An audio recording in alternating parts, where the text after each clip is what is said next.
ونستعينه ونستغفره ونعوذ بالله من شرور أنفسنا ومن سيئات أعمالنا من يهده الله فلا مضل له ومن يضلل فلا هادي له ونشهد أن لا إله إلا الله وحده لا شريك له ونشهد أن محمدا عبده ورسوله أما بعد فإن خير الحديث كتاب الله وخير الهدي هدي محمد صلى الله عليه وسلم وشر الأمور محدثاتها وكل محدثات بدعة وكل بدعة في الضلالة كل ضلالة في النار. أعوذ بالله السميع العليم من الشيطان الرجيم من حمزه ونفخه ونفسه. بسم الله الرحمن الرحيم. يا أيها الذين آمنوا اتقوا الله حق تقاته ولا تموتن إلا وأنتم مسلمون. يا أيها الناس اتقوا ربكم الذي خلقكم من نفس واحدة وخلق منها زوجها وبث منهما رجالا كثيرا ونساء واتقوا الله الذي تساءلون به والأرحام إن الله كان عليكم رقيبا.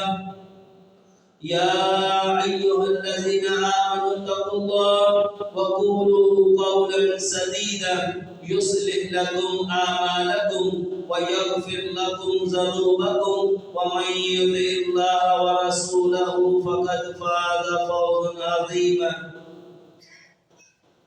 رب اشرح لي صدري ويسر لي أمري واحلل عقدة من لساني يفقهوا قولي. اللهم صل على محمد وعلى آل محمد كما صليت على إبراهيم وعلى آل إبراهيم إنك حميد مجيد. اللهم بارك على محمد وعلى آل محمد كما باركت على إبراهيم وعلى آل إبراهيم إنك حميد مجيد. ہر طرح کی حمد و ثنا، کبریائی، بڑائی، عظمت ایک اللہ وحدہ لا شریک کے لیے، جو تنے تنہا اس ساری کائنات کا بنانے والا ہے اور تنے تنہا اس ساری کائنات کو بنا کر اس کا چلانے والا ہے. اور کروڑوں درود و سلام پیارے پیغمبر جناب محمد صلی اللہ علیہ وآلہ وسلم پہ، جو ساری کائنات کے انسانوں کے لیے ہدایت اور ایک عملی نمونہ بنا کر بھیجے گئے. ہمارا آج کا جمعہ انشاءاللہ الرحمن اس موضوع پہ ہے کہ ہماری طبیعت خراب کیوں ہو جاتی ہے جبکہ اللہ سبحانہ و تعالیٰ نے انسان کو اس کائنات میں اشرف المخلوقات پیدا کیا ہے. اور یہ جو ہماری طبیعت خراب ہوتی ہے تو کیا جو خوبصورت زندگی پیارے پیغمبر جناب محمد صلی اللہ علیہ وآلہ وسلم لے کے آئے ہیں اس میں بنا دوائی کے ہماری اس طبیعت کی خرابی کا کوئی علاج موجود ہے؟ اللہ سے دعا کرتے ہیں اللہ سبحانہ و تعالی ہمیں اس موضوع کو 100% قرآن اور حدیث اس کے اندر رہ کے بیان کرنے کی توفیق عطا فرمائے، اور ہم سب کو سب سے پہلے اس کو سمجھنے کی توفیق عطا فرمائے، اور سمجھنے کے بعد اس پہ 100% عمل کرنے والا بنائے، اور عمل کر کے یہ خوبصورت پیغام اس کائنات کے اندر بسنے والے جتنے کچے اور پکے مکانوں میں انسان ہیں ان تک پہنچانے کی توفیق عطا فرمائے۔ پیارے پیغمبر جناب محمد صلی اللہ علیہ وآلہ وسلم نے ارشاد فرمایا، جب انسان گناہ کرتا ہے تو اس کے دل پہ ایک داغ لگتا ہے۔ جب انسان 2 گناہ کرتا ہے تو اس کے دل پہ 2 داغ لگتے ہیں۔ جب وہ 3 گناہ کرتا ہے تو اس کے دل پہ 3 داغ لگتے ہیں، حتیٰ کہ انسان گناہ کرتا جاتا ہے اور اس کا دل سیاہ ہو جاتا ہے۔ ایک دوسری حدیث جس میں پیارے پیغمبر جناب محمد صلی اللہ علیہ وآلہ وسلم نے ارشاد فرمایا، 2 نعمتیں ایسی ہیں جس کی انسان قدر نہیں کرتا، ایک صحت ہے، ایک فراغت ہے۔ اور تیسری حدیث جس میں پیارے پیغمبر جناب محمد صلی اللہ علیہ وآلہ وسلم نے ارشاد فرمایا، میری پوری کی پوری امت گناہ گار ہے اور بہترین گناہ گار وہ ہے جو گناہ کر کے توبہ کر لیتے ہیں۔ ہمارا آج کا موضوع ان 3 احادیث کے اندر ہوگا۔ ہم سب سے پہلے اس بات کو جاننے کی کوشش کرتے ہیں کہ یہ طبیعت جو آج ہر انسان کی خراب ہے، یہ طبیعت حقیقت میں کس چیز کا نام ہے؟ یہ میرے بدن کے اندر کون سا آرگن ہے، کون سا اعضاء ہے، کون سی چیز ہے جس کا نام طبیعت ہے اور جو آج ہر انسان کی خراب ہے؟ اور آج ہر شخص دوسرے شخص کو یہ کہہ رہا ہے میری طبیعت کو کچھ ہو رہا ہے، میری طبیعت بے چین ہے، میری طبیعت بے قرار ہے، میری طبیعت بے سکون ہے، میری طبیعت اس چیز کو مائل نہیں کر رہی، میری طبیعت اس چیز کی طرف مائل نہیں ہو رہی۔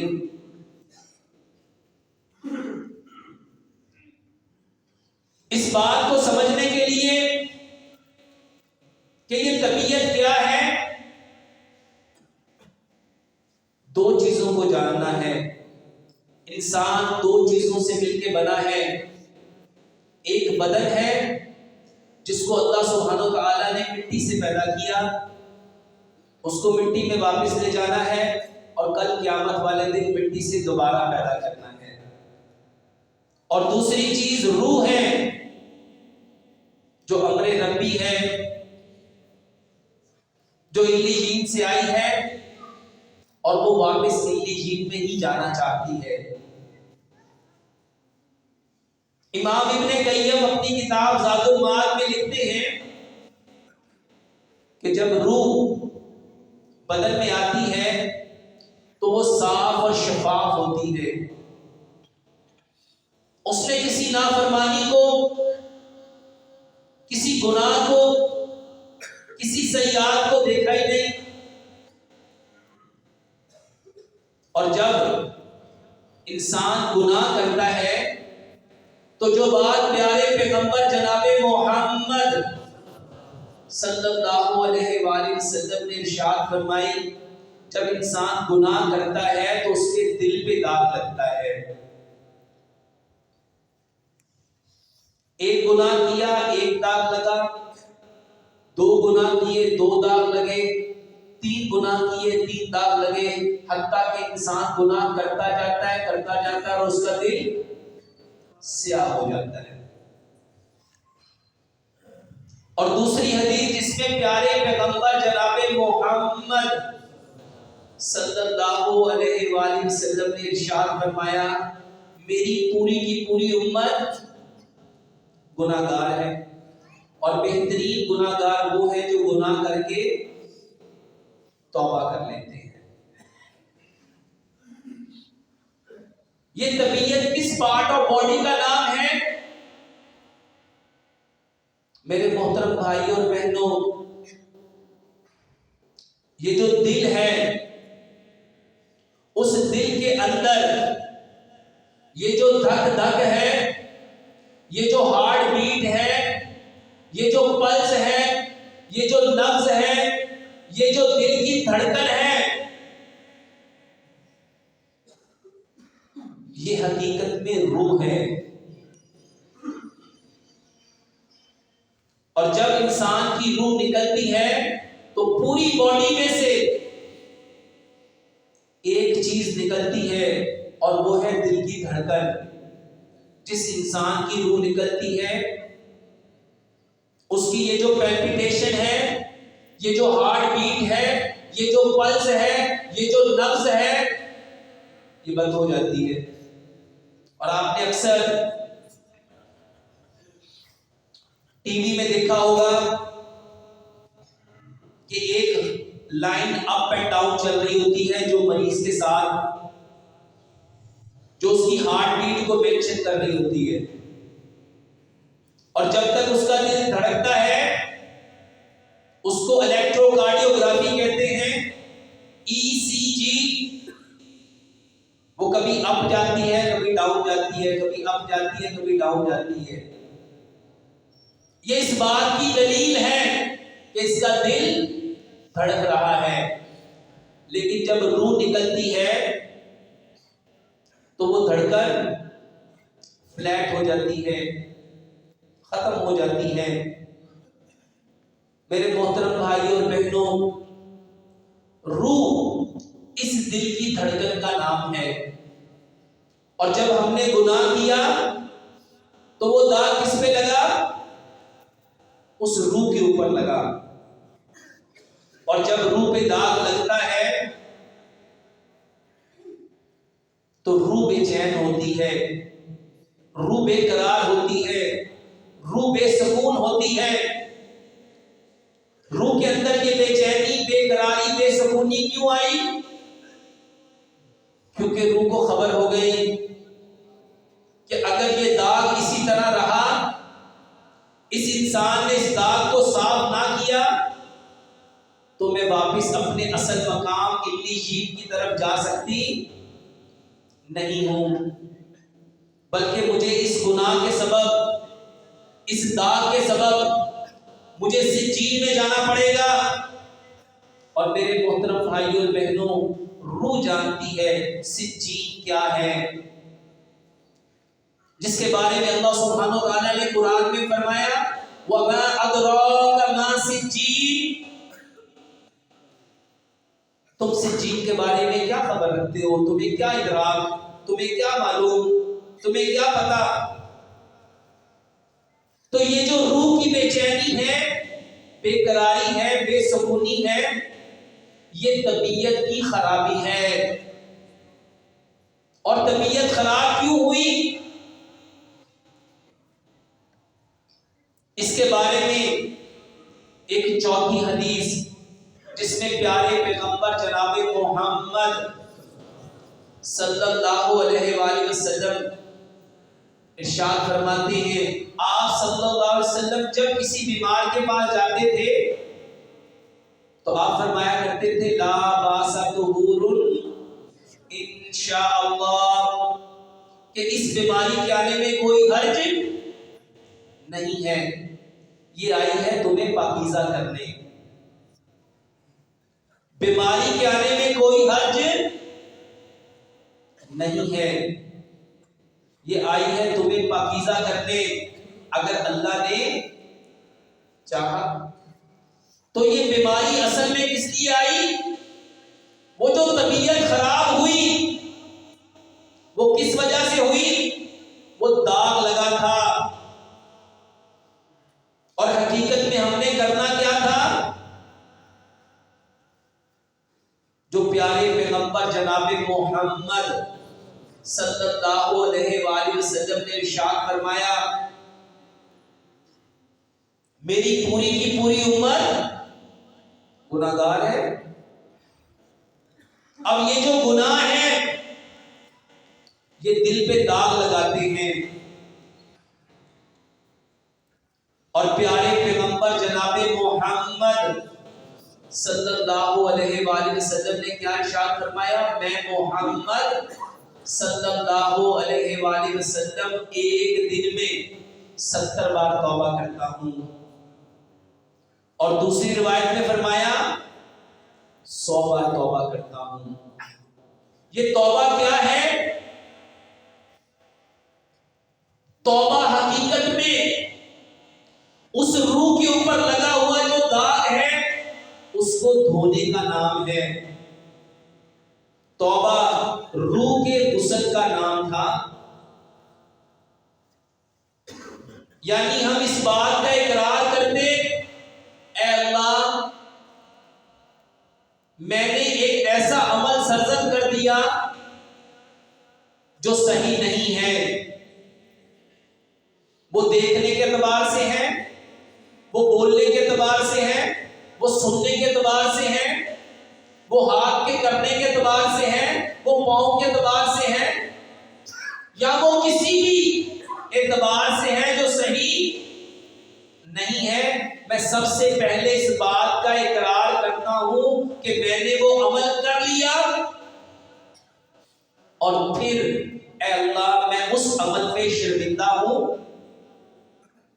مجھے پشیمانی ہے، مجھے ندامت ہے، مجھے افسوس ہے، مجھے ریگریٹ ہے.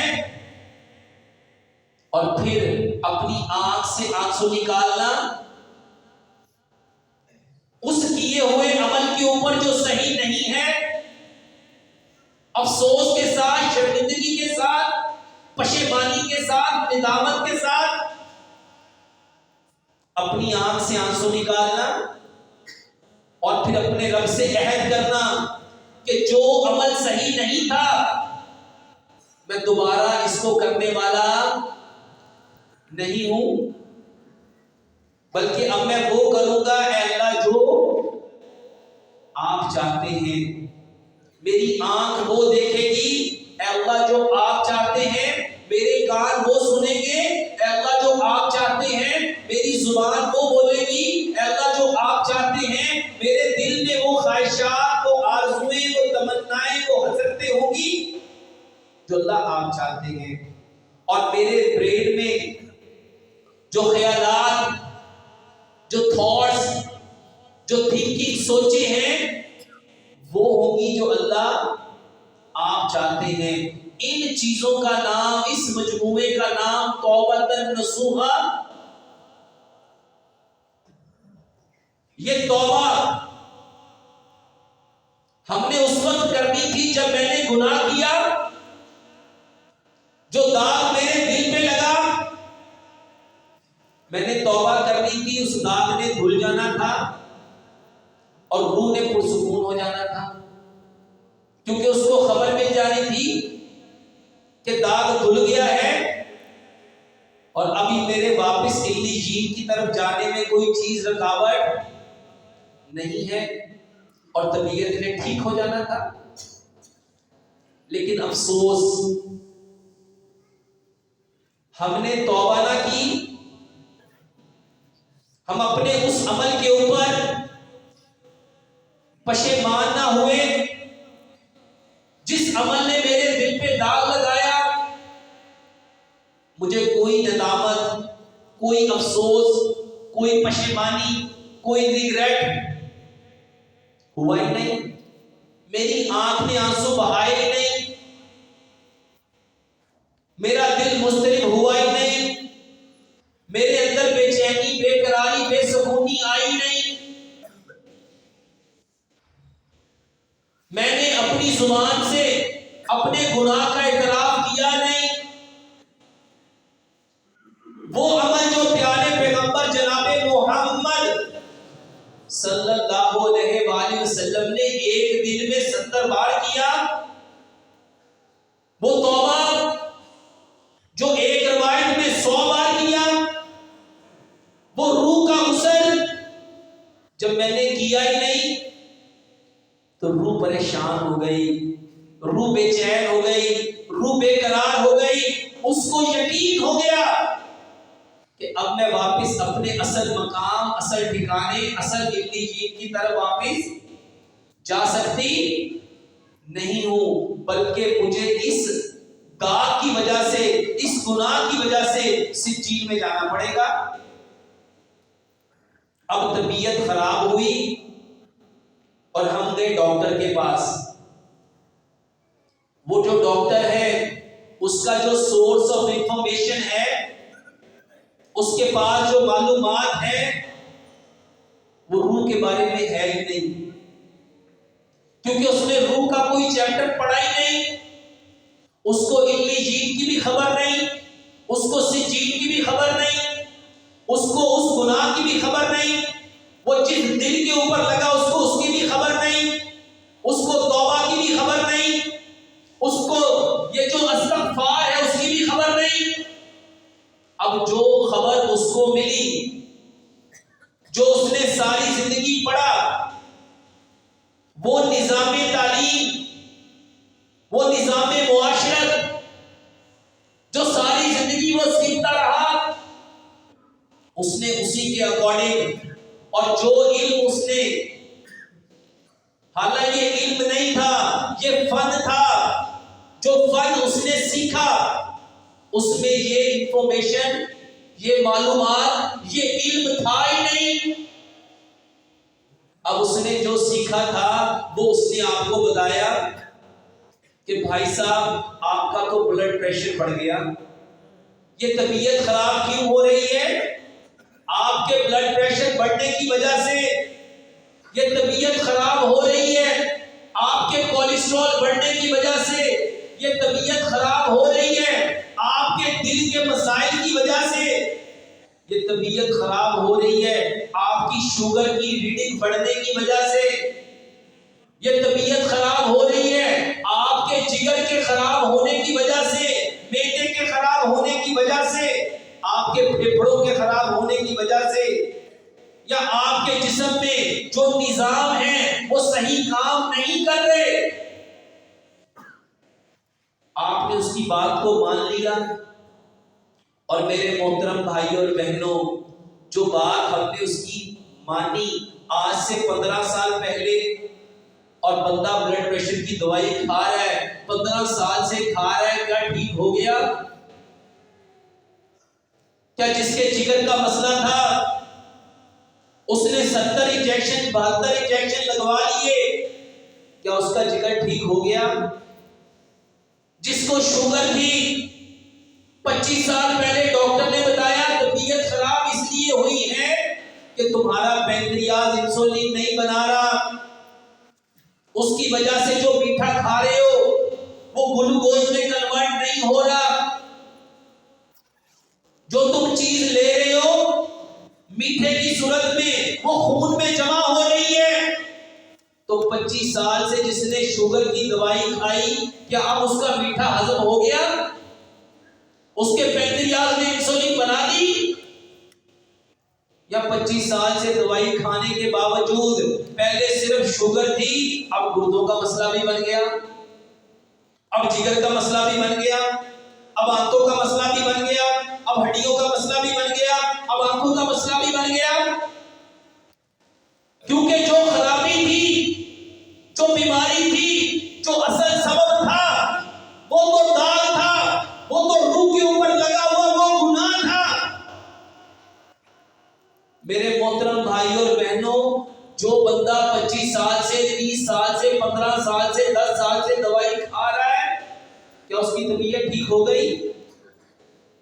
ہر بندے کا جواب ہوتا ہے نہیں، طبیعت ٹھیک نہیں ہوئی، کیونکہ جس کا علاج کرنا تھا اس کا علاج کیا ہی، جب علاج کیا ہی نہیں تو روح کو سکون کہاں سے آئے گا؟ اس کو ایک اور انداز سے سمجھیے۔ آج لوگ بتاتے ہیں ڈاکٹر صاحب بہترین گھر ہے، عالی شان نوکری ہے، کاروبار زبردست ہے، بہترین بینک بیلنس ہے، اور جو ڈائٹ پلان آپ بتاتے ہیں اس کے مطابق کھانا ہے، 70% پھل اور سبزیاں کھاتے ہیں، 20% 20% اجناس کھاتے ہیں، 10% ڈیری پروڈکٹ لیتے ہیں، کاربوہائیڈریٹس پورے ہیں، پروٹین پوری ہے، فیٹ پورا ہے، وائٹامنس پورے ہیں، الیکٹرولائٹس پورے ہیں، منرلز پورے ہیں، ہر چیز ایکوریٹ، لیکن رات کو نیند آتی نہیں۔ گرمی سے بچنے کے لیے اے سی ہے، سردی سے بچنے کے لیے کنورٹر ہے، اس میں ہیٹر کی سہولت موجود ہے۔ میں اپنے روم کا ٹیمپریچر اپنی باڈی کے ٹیمپریچر کے اکارڈنگ رکھتا ہوں، بہترین نرم میرے پاس بستر ہے، آرتھو کا میرا بیڈ ہے، بلینکٹ زبردست ہے، لیکن پھر بھی نیند نہیں آتی، سکون نہیں ملتا، چین نہیں آتا، قرار نہیں ملتا۔ کیوں نہیں ملتا؟ کیونکہ طبیعت بے چین ہے، بے قرار ہے، بے سکون ہے۔ اگر اس کو سمجھنا چاہتے ہو تو قرآن پڑھو۔ قرآن میں اللہ سبحانہ و تعالیٰ نے کیا فرمایا؟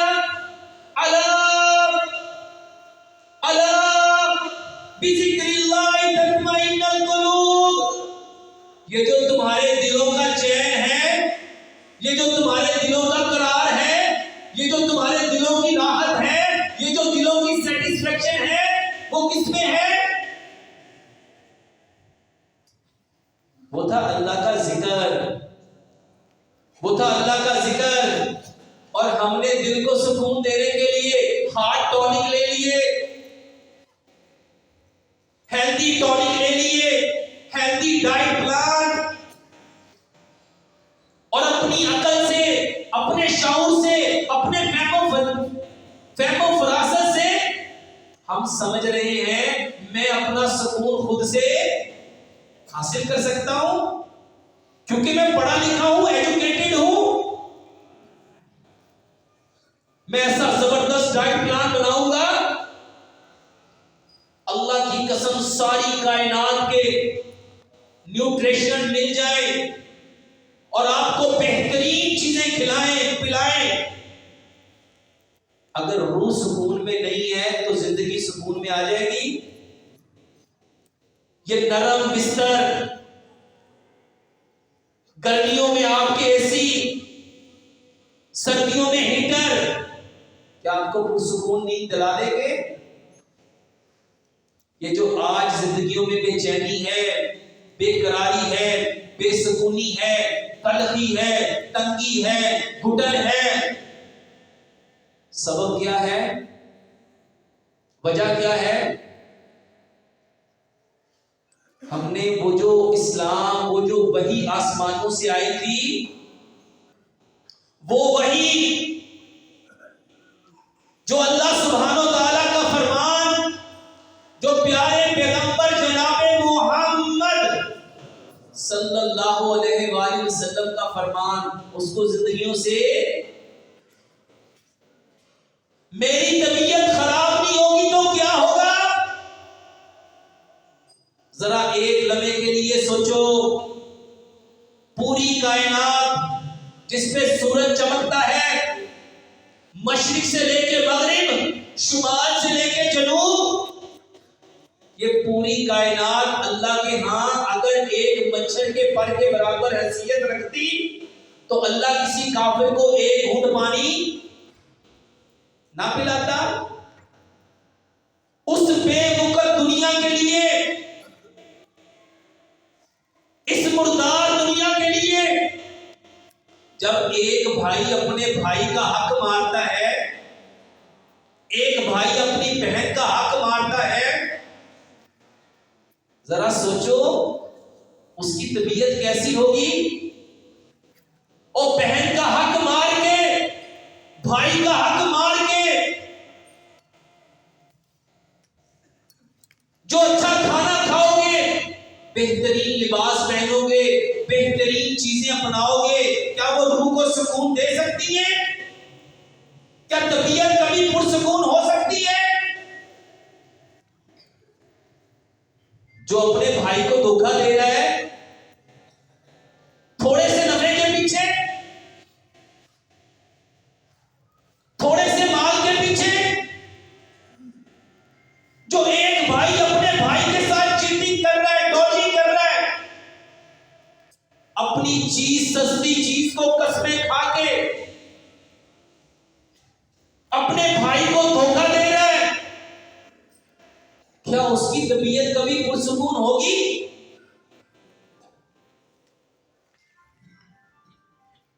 ایک لمحے کے لیے سوچو،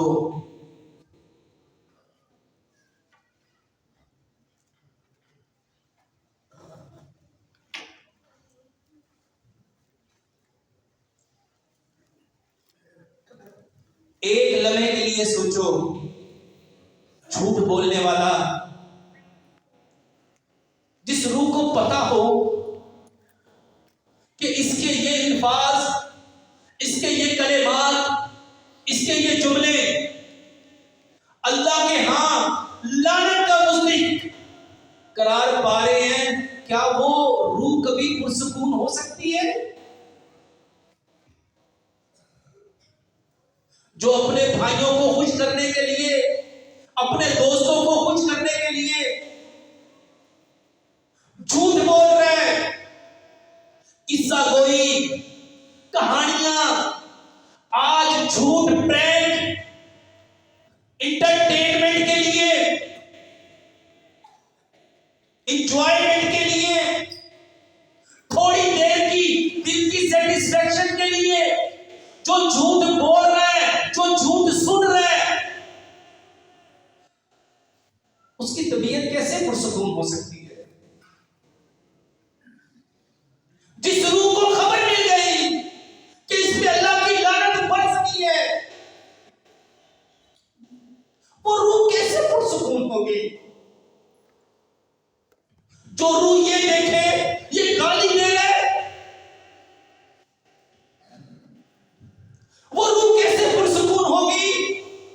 اس کی طبیعت کیسے ٹھیک ہوگی؟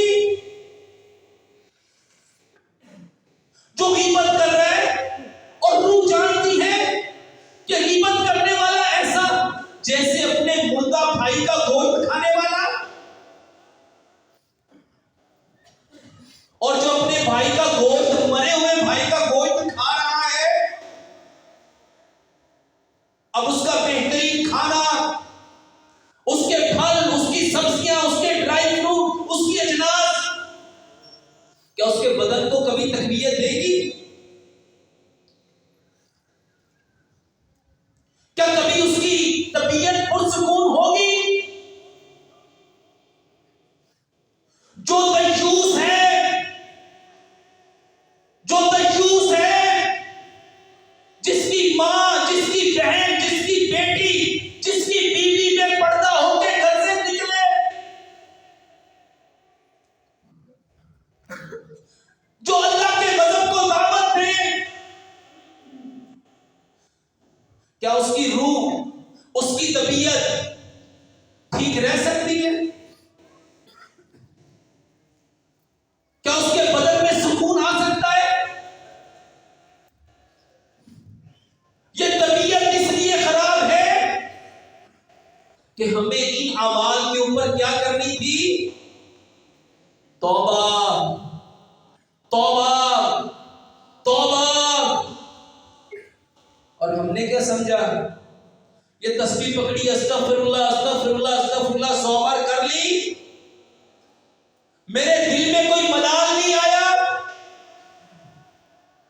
میرے بدن میں کوئی کپکپی نہیں چھائی، میرے روٹے کھڑے نہیں ہوئے، میرے دماغ میں ایک لمحے کے لیے کوئی ڈر، کوئی خوف کا کیمیکل پیدا نہیں ہوا، میں اپنے اللہ سے ڈرا ہی نہیں، مجھے افسوس نہیں، مجھے پشیمانی نہیں، مجھے ندامت نہیں، مجھے شرمندگی نہیں، مجھے پشیمانی نہیں کہ اتنا بڑا عمل کر دیا میں نے۔ میرے محترم بھائیوں اور بہنوں، اس کی طبیعت کیسے پرسکون ہوگی؟ جتنے مرضی اچھے پھل کھاؤ، سبزی بہترین مٹن لو، دودھ لو، دہی لو، لسی لو، مکھن لو، طبیعت ٹھیک ہو سکتی؟ اور آج ہر شخص کیا کہہ رہا ہے؟ لیکن کیا کبھی اس نے سوچا میری طبیعت خراب کیوں ہے؟ میری طبیعت کے خراب ہونے کے پیچھے سبب کیا ہے؟ اور یہ تو چھوٹے چھوٹے گناہ جس کو ہم نے معمولی سمجھ لیا، وہ جس نے نماز ہی نہیں پڑھی، جس کے تکبیر اولیٰ فوت ہو گئی، اس کو کتنا رونا چاہیے، کتنا تڑپنا چاہیے، کتنا بے چین ہونا چاہیے۔ یہاں تکبیر اولیٰ نہیں، پوری نمازیں گئی، فجر گئی، ظہر گئی، عصر گئی، مغرب گئی، عشاء گئی، کیا اس کے دل پہ کب کبھی آئی، کبھی کب کبھی چھائی، کبھی کب کبھی طاری ہوئی؟ جس نے چغلی کی ہے، جس نے غیبت کی ہے، جس کے دل میں حسد ہے، جس کے دل میں کینہ ہے، اپنے بھائی کے بارے میں عداوت، اپنے دوست کے بارے میں عداوت، حسد، بغض، عناد، لوگ اس کو گناہ سمجھتے ہی نہیں۔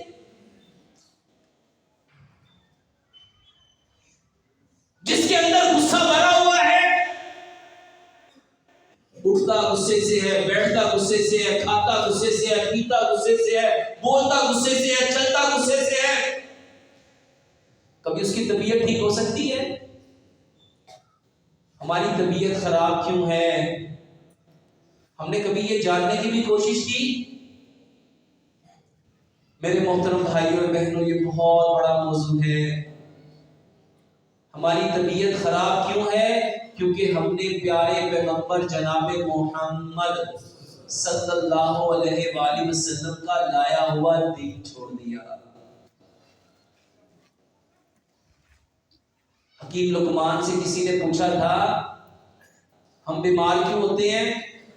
انہوں نے کہا ایک وجہ ہے، ایک وجہ ہے، ایک وجہ ہے، جو فطرت کو چھوڑ دیتا ہے وہ بیمار ہو جاتا ہے۔ اور فطرت کیا ہے؟ پیارے پیغمبر جناب محمد صلی اللہ علیہ وآلہ وسلم نے فرمایا اس دنیا میں آنے والا ہر بچہ فطرت اسلام پہ آیا ہے، اسلام فطرت ہے۔ بیماری کیا ہے؟ اسلام کو چھوڑ دینا، دین کو چھوڑ دینا۔ اور علاج کیا ہے؟ واپس اپنے دین پہ پلٹ آنا۔ اگر آپ لوگ چاہتے ہو آپ کی طبیعت پرسکون ہو، آپ کی طبیعت بہترین ہو، آپ کی طبیعت حشاش بشاش ہو، آپ کی طبیعت تر و تازہ ہو، ایک راستہ، ایک طریقہ، ایک وے ہے، اور وہ ہے پیارے پیغمبر جناب محمد صلی اللہ علیہ وآلہ وسلم کا طریقہ، اتباع سنت۔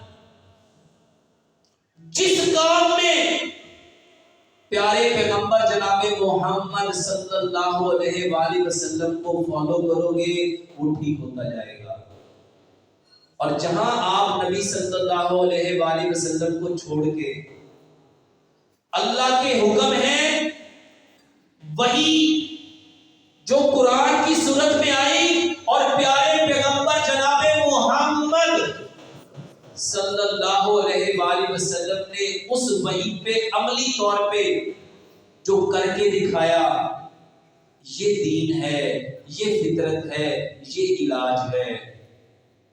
اور میرے محترم بھائیوں اور بہنوں، یہ کہانی نہیں ہے، یہ میں آپ لوگوں کو کوئی جذباتی کر کے، ایموشنل کر کے دین کی طرف نہیں لانا چاہ رہا۔ آج پوری دنیا کا عالم کفر اس کے اوپر ریسرچ کر رہا ہے، اس میں سے کچھ چیزیں آپ کے سامنے رکھنا چاہتا ہوں۔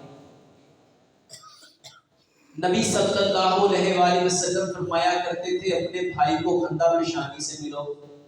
خندہ پیشانی سے ملنا صدقہ ہے اور صدقہ بلاؤں کو ڈالتا ہے. یورپ نے اس کے اوپر ریسرچ کی.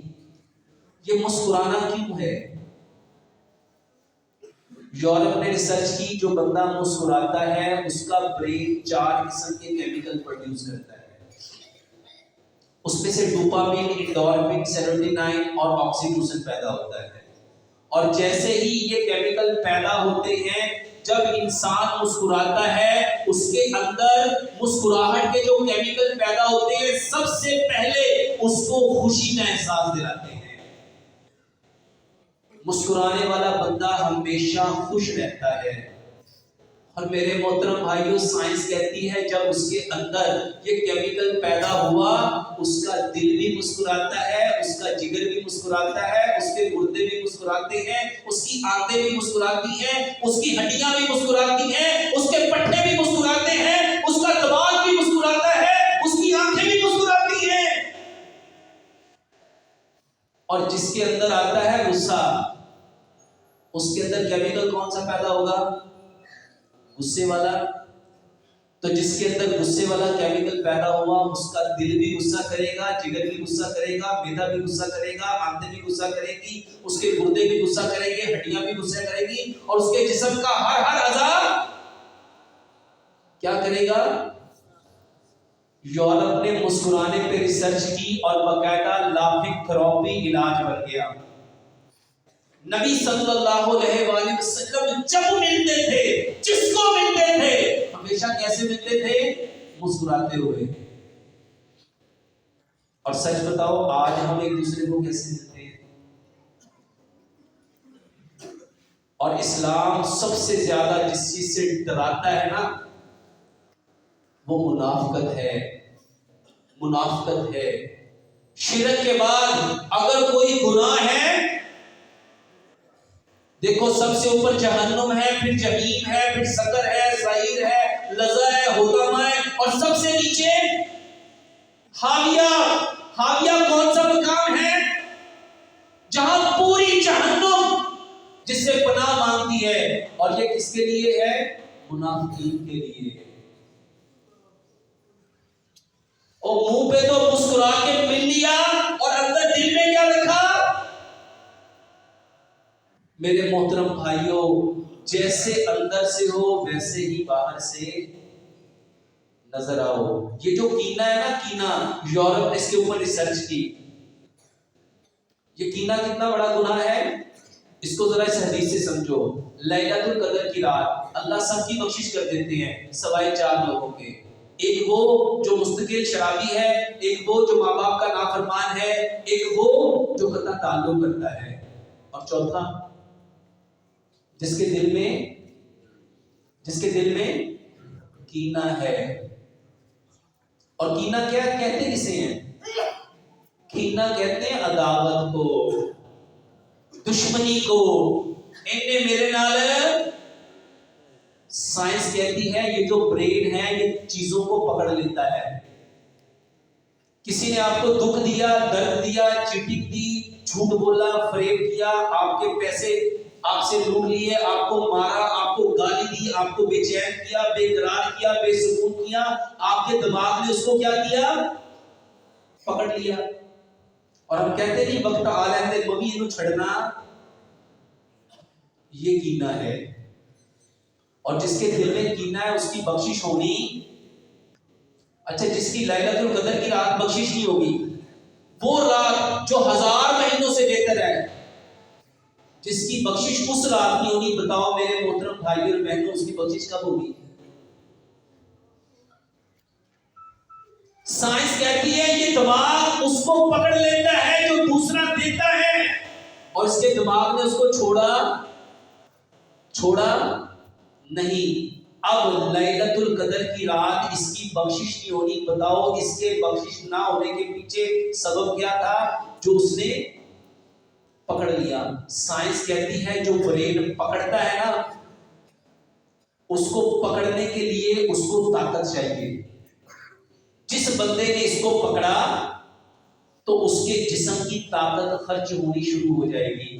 کیونکہ سائنس کہتی ہے جو بندہ فزیکل کام کرتا ہے، مثلا ایک مزدور مزدوری کرتا ہے، اس کو 23 گھنٹے 30 منٹ کے لیے جتنی طاقت چاہیے، اور ایک بندے کو 30 منٹ کے لیے دماغ کو پکڑنے کے لیے جو طاقت چاہیے، جتنی طاقت 23 گھنٹے 30 منٹ اس بندے کو اپنے کام کرنے کے لیے چاہیے، اس سے 1000 گنا زیادہ طاقت اس بندے کو چاہیے جس نے باتوں کو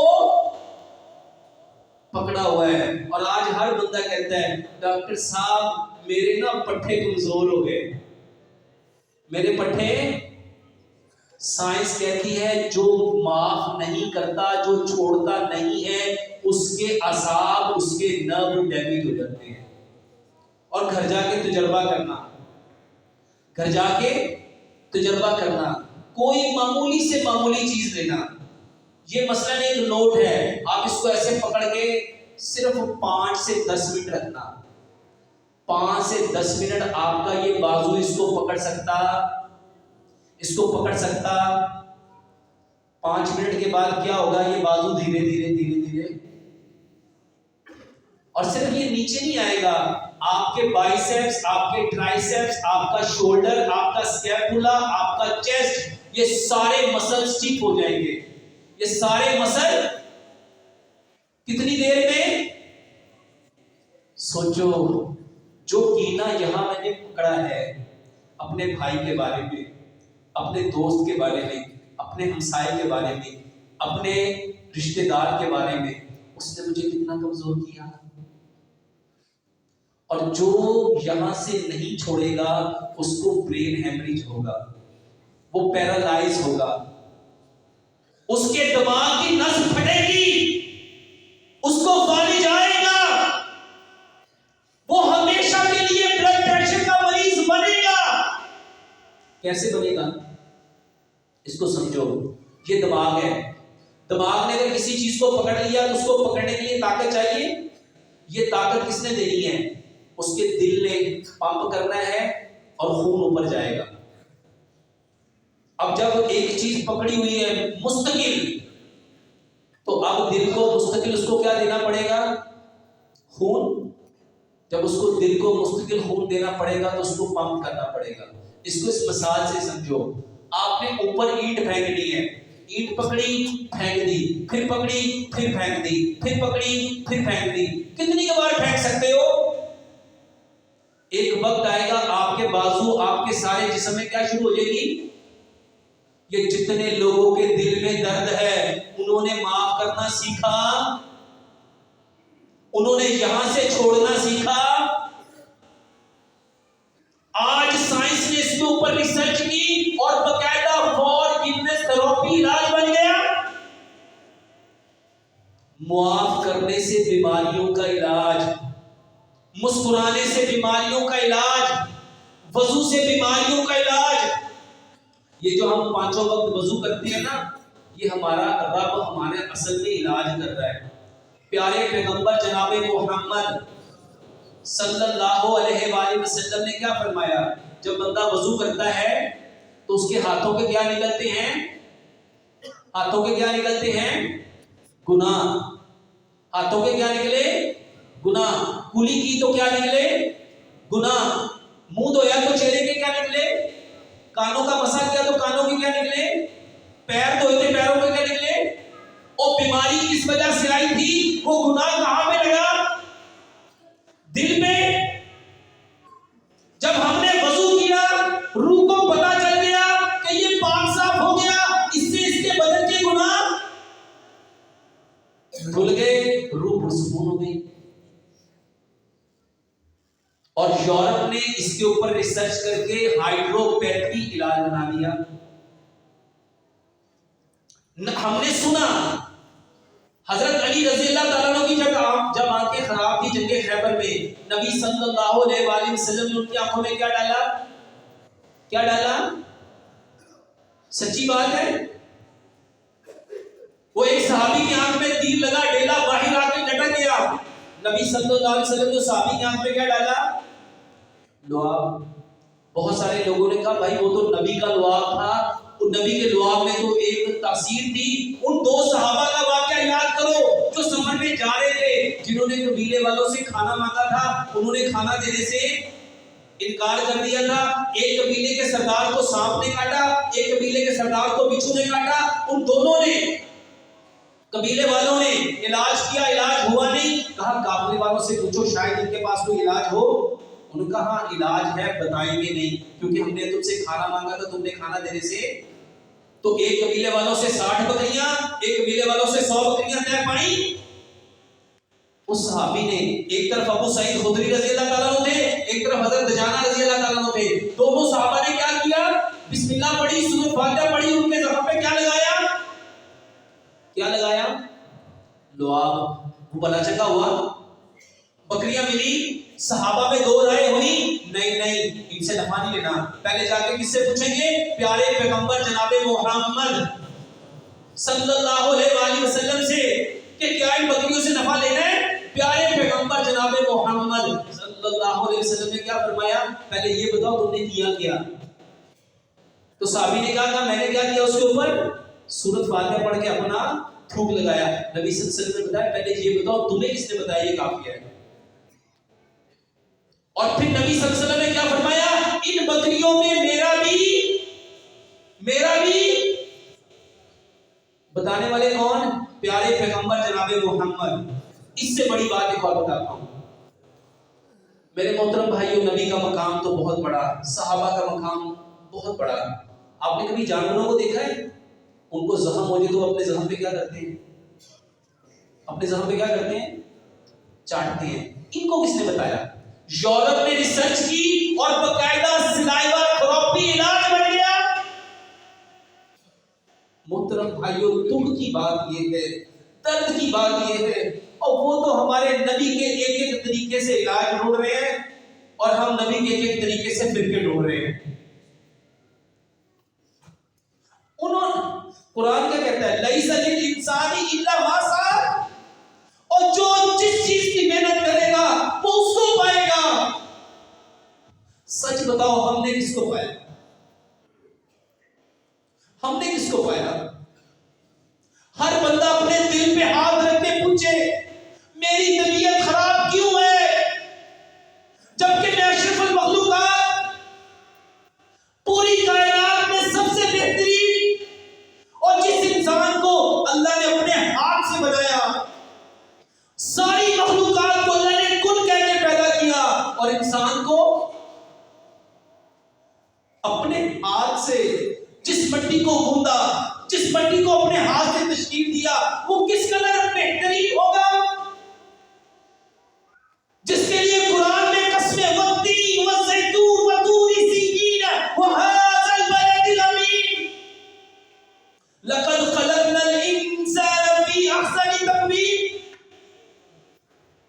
جو سب سے بہترین تقویم میں پیدا ہوا, پیدا کرنے والا احسن الخالقین, پیدا ہونے والا احسن التقویم. پھر طبیعت خراب کیوں ہے, ایک سبب ہے, ایک وجہ ہے, اور وہ ہے دین کو, فطرت کو, اسلام کو, پیارے پیغمبر جناب محمد صلی اللہ علیہ وآلہ وسلم کے فرمان کو چھوڑ دیتا ہے.